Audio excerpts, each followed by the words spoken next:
সকলকে ধর্মীয় স্বাধীনতা পালন করার জন্য একটি পয়েন্ট জামাত ইসলাম এই পয়েন্টে বিশ্বাস করে যে সকল মানুষ ধর্ম বর্ণ নির্বিশেষে যেই এলাকায় বসবাস করে, যেই এলাকায় জন্মগ্রহণ করেছে, সেই এলাকার সকল সুযোগ সুবিধা সকল ধর্মের লোক সমানভাবে উপভোগ করবেন। সমানভাবে সব রাষ্ট্রীয় যে অনুদান, রাষ্ট্রীয় যে কর্মসূচি, রাষ্ট্রীয় যে সুযোগ সুবিধা, এগুলো সকল ধর্মের মানুষ সমানভাবে উপভোগ করবে। কারণ আমরা বিশ্বাস করি মহান আল্লাহ রাব্বুল আলামিন আমাদেরকে মানুষ হিসাবে তৈরি করেছেন। আপনি হিন্দু, আমি মুসলিম, এজন্য আল্লাহ কি আমাকে অক্সিজেন বেশি দিচ্ছে, আপনাকে কম দিচ্ছে? নাকি সকল অক্সিজেন সমানভাবে পাচ্ছি আমরা? আল্লাহর যে সৃষ্টি, আল্লাহর যে নিয়ামত, যে সকল বাতাস, পানি, এইগুলো আমরা সবাই সমানভাবে ভোগ করছি। জামাত ইসলামী বিশ্বাস করে যে সকল নাগরিক বাংলাদেশের সকল রাষ্ট্রীয় সুবিধা সমানভাবে ভোগ করবে। এখানে আমাদের ধর্মীয় স্বাধীনতা আছে। আপনারা হিন্দু ধর্ম পালন করবেন, যদি রাষ্ট্রীয় ক্ষমতায় মুসলমান থাকে, ওই মুসলমানের দায়িত্ব হচ্ছে হিন্দুদের সকল রাষ্ট্রীয় অধিকার প্রতিষ্ঠার জন্য তার উপর দায়িত্ব। হাদিস পড়ে শেষ করবো।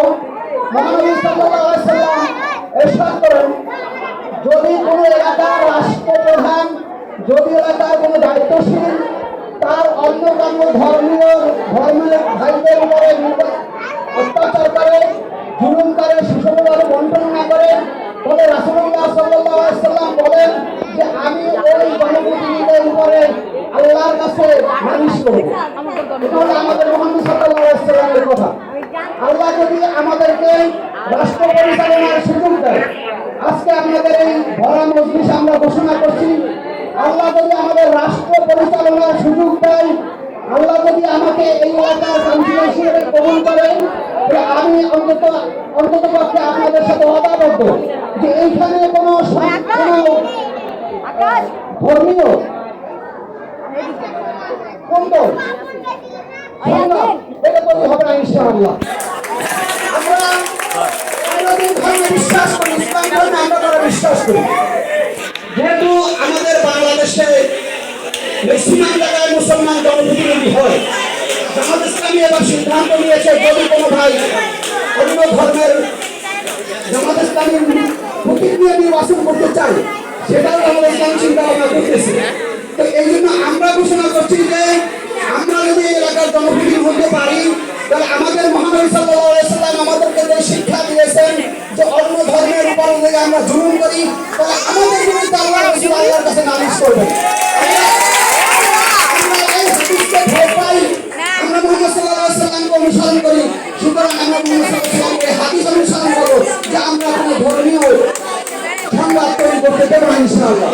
এবং আমাদের এখানে কোনো অন্যান্য ধর্ম, হিন্দু ধর্ম বলেন, খ্রিস্টান ধর্ম বলেন, এই কোনো ধর্মের ব্যাপারে, কোনো ধর্মীয় অনুষ্ঠানাদির উপরে আমাদের সকল প্রকার সার্বিক সহযোগিতা আপনাদেরকে থাকবে।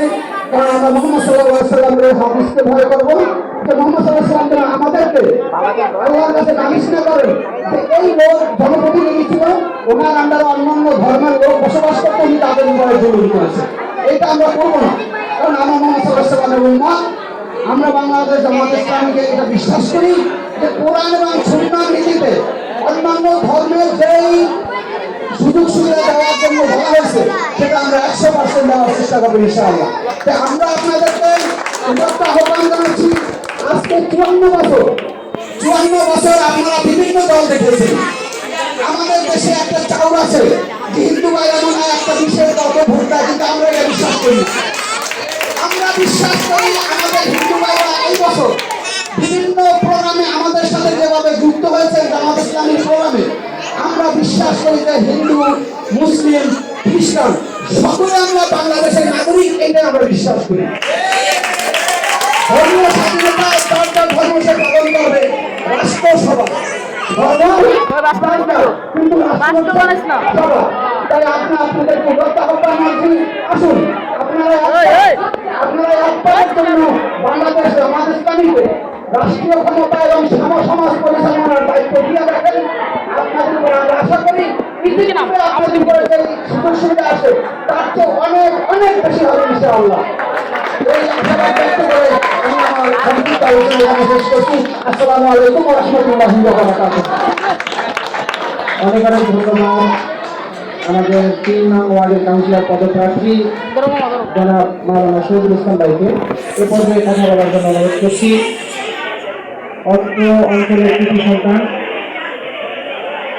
খিলগাঁও থানা নাগরিক কমিটির সম্মানিত সভাপতি আমাদের একান্ত সুপরিচিত শ্রদ্ধাভাজন গাজী নাজির আহমেদ কথা বলার জন্য অনুরোধ করছি।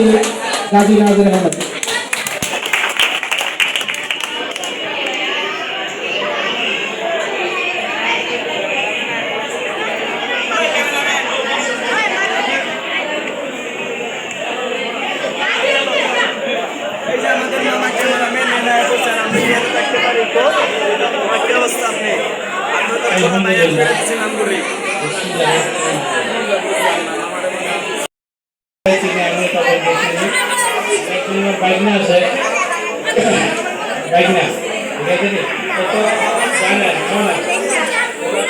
আমাদের এখানে থাকতে 3-4 মাস মনে হয় না, 3 মাস বেশিরভাগ লোকই আমাদের এখানে ছিল। আলহামদুলিল্লাহ ওদের কোনো পাক করতে হয় না, আমরা পাক করে খাওয়াইছিলাম 3 মাস। আলহামদুলিল্লাহ এটা তো সবাই জানে যে অত্যাচারিত হয়েছে, এটাকে বলতে পারবেন না। যদি বলতে পারেন বলে অসুবিধা, যদি করে থাকে, যদি এই 54 বছর আগে করে থাকে আমরা সেটা বিচার করবো।